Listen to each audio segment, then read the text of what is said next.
न रूपमस्ये ततोपलभ्यते नान्तो न चादिर्न च संप्रतिष्ठा अश्वत्थमेनं सुविरूढमूलम् असंगशस्त्रेण दृढ़ेन छित्त्वा। लेकिन भगवान साथ में कहते हैं कि संसार वृक्ष का जो स्वरूप है, विचार काल में ऐसा जैसा बताया जाता है, कहा जाता है, विचार काल में वैसा मिलता नहीं है। वैसा नहीं, जब विचार मनुष्य को हो जा तो वैसा नहीं पाया जा सकता। जैसे शास्त्रों में वर्णन किया है संसार का स्वरूप, देखा जा रहा है, सुना जा रहा है, तत्व ज्ञान हो जाए, इसका तत्व समझ में हो जाए, तो जैसे स्वप्न देखता रहा आदमी सोया सोया नींद में, और जग जाए तो कुछ नहीं रहता, उसी तरह संसार का जैसा वर्णन वेदों में किया जाता है, शास्त्रों में बताया जाता है, और मनुष्य देख रहा, सुन रहा, भोग रहा, जब विवेक हो जाए तो फिर ये सब खत्म, फिर वो समझ जाएगा ये कुछ नहीं है। विचार काल में फिर वैसे ही समझ में आ जाएगा जैसे रस्सी पड़ी है, लेकिन अंधेरे में उस पूरा अंधेरा रहे तो दिखेगी नहीं, और उजाला प्रकाश रहे तो रस्सी समझ में आ जाएगी। लेकिन झुटपुटा है तो झुटपुटे में वो रस्सी सांप दिख जाएगी, तो वो सच्ची लगेगी, सांप भी लगेगी, भय भी लगेगा, तरह तरह की कल्पनाएं भी होंगी, सब होगा उसका। प्रकाश हो गया तो फिर समझ में आ जाएगा अरे सांप अपनी रस्सी है। उसी तरह से जब तक मनुष्य ज्ञानता की अंधकार में, अज्ञानता में लगा है, तब तक तो ये संसार संसार दिख रहा है, ये मेरा, ये तेरा, ये गोरा, ये काला, ये पशु पक्षी, तरह तरह का बुरा है, ये भला है, सब दिख रहा शास्त्रों के अनुसार, और सब दिख रहा। लेकिन अगर जो ज्ञान हो गया, प्रकाश खुल गया, तो फिर क्या समझ में आ जाएगा? फिर समझ में आ जाएगा केवल परमात्मा कुछ नहीं है, परमात्मा पर ये सब खेल हो रहा है। जैसे सिनेमा के पर्दे पर पर्दा है, लेकिन पर्दे पर किसी का ध्यान थोड़ी है कि पर्दा दिख रहा है, वो दृश्य दिख रहे हैं, पानी भी बरस रहा, आग भी लग रही है, मर भी रहे हैं, जी भी रहे हैं, पैदा भी हो रहे हैं, ब्याह शादियां भी हो रही है, चोरी डाका भी सब हो रहा। अच्छा, हो कहाँ रहा? पर्दे पर। लेकिन किसी को भी पर्दा दिखलाई नहीं पड़ता, न पर्दे पर किसी का ध्यान है, न पर्दे का कोई विचार करता, उसी को सत्य मान रहे हैं, उसी को देख रहे हैं। खेल खत्म हो जाता तो पर्दा दिख जाता। तो वही खेल जो माया का है, क्यों पहले ही बता दिया, माया के द्वारा बना हुआ है। तो जब वो देख लेते सब माया के द्वारा ये खेल है उसका, और लेकिन सब वो जितना दृश्य उस सिनेमा में घूम रहा, वो पर्दे के ऊपर से ही पास हो रहा है, पर्दा स्थिर पर्दे में कोई परिवर्तन नहीं हो रहा, उसी के ऊपर से सब सरकता जा रहा, सरकता जा रहा, सरकता जा रहा। उसी तरह से परमात्मा पर ही सारा संसार सरकता जा रहा, सरकता जा रहा मतलब सरक रहा, इसीलिए संसार है। अब अपने पीछे कोई समझ में आ जाता है कि ये आत्मा है परमात्मा, इसी के ऊपर से बचपन, जवानी, बुढ़ापा, बीमारी, सब इसी पर से, जन्म मरण इसी पर से गुजरता जा रहा, गुजरता जा रहा, और वो वैसा का वैसा स्थित है। कूटस्थ भी कहते हैं इसको, अपना जो परमात्मा भीतर है, जो शरीर को धारण कर रखा है, उसको कूटस्थ भी कहते हैं।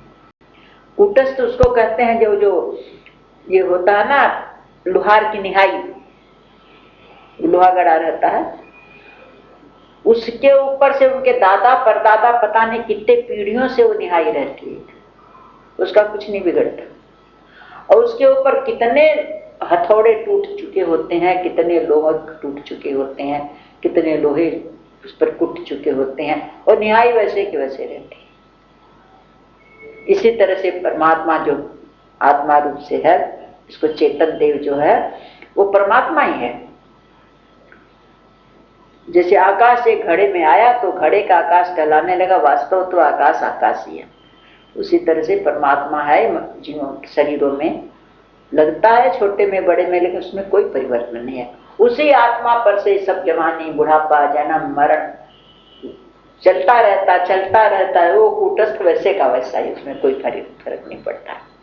तो जब विचार काल आ जाता समय में, तो ये हर समय में नहीं बना दे सकता, विचार काल बताया एक समय। तो जब जिस समय विचार होता है मनुष्य के मन में, तब ये संसार नहीं पाया जाता। वो समझ जाता, दिखता नहीं संसार, ऐसा नहीं है, संसार भी दिखता है, क्रिया भी सब होती है, सब करता है, लेकिन वो जो उसका वो पर्दा है ना, उस पर ध्यान रहता है उसका, वो समझता है कि उस पर जा रहा है, सब उसी पर हो रहा है। तो कहते हैं जब विचार काल में फिर ये जो भ्रांति है ये नहीं पाई जाती है। और कहते हैं ऐसा है संसार कि इसका आदि नहीं है, कब से इसकी परंपरा चली आ रही है कोई पता नहीं, और इसका अंत भी नहीं है। क्यों? ये सदा रहने वाला नहीं है, ये भी बात है। इसकी परंपरा कब तक चलती रहेगी, इसका कोई जब तक ये विचार नहीं उत्पन्न होगा जब तक चलती रहेगी ना, तो कोई पता नहीं कब तक चलती रहेगी। और स्थिति भी नहीं है, सदा रहने वाला भी नहीं, क्षण भंगुर नाशवान है। अभी आंख बंद हो जाए पता नहीं, अभी कुछ हो जाए पता नहीं, क्यों बदलता रहता। तो अच्छी प्रकार से स्थिति भी नहीं है। इसलिए ये जो दृढ़ जड़ है अहमता ममता और वासना की मूल जो जड़, दृढ़ मजबूत जो जड़ है, इसको काटना चाहिए जड़ को।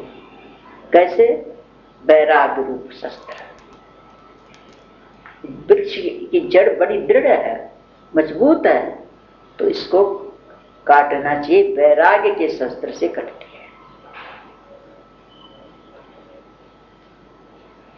ये समझ में आ जाए कि संसार के सुख तो क्षणिक नहीं है, ब्रह्मलोक के तक के भी जो सुख है वो भी सदा रहने वाला नहीं है, ये वैराग्य।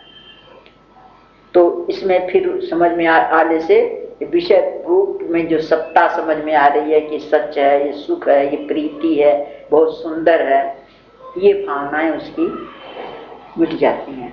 वो समझ जाता है कि ये सब रमणीयता उसी की है जिसके ऊपर ही है, ये जो सुख भी मालूम दे रहा उसी का है,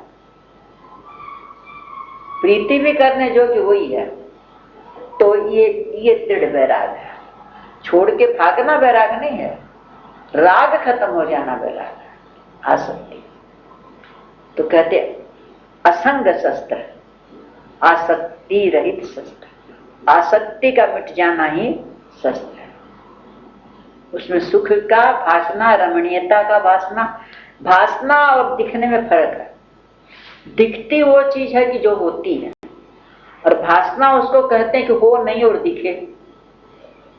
तो इसमें जो सुख, सुंदरता और प्रीति यह नहीं भास रही है, वास्तव में इसकी प्रीति भी नहीं है, इसमें सुख भी नहीं है, ये इसमें रमणीयता भी नहीं है। जिसमें भास रही है वो है सच, आई ना बात में। तो ये शस्त्र है वैराग्य का, इस असंग का शस्त्र से इसको काटे। ये जो ऊपर की चीजों से आसक्ति हटे, जिसमें भास रही है उसकी आसक्ति।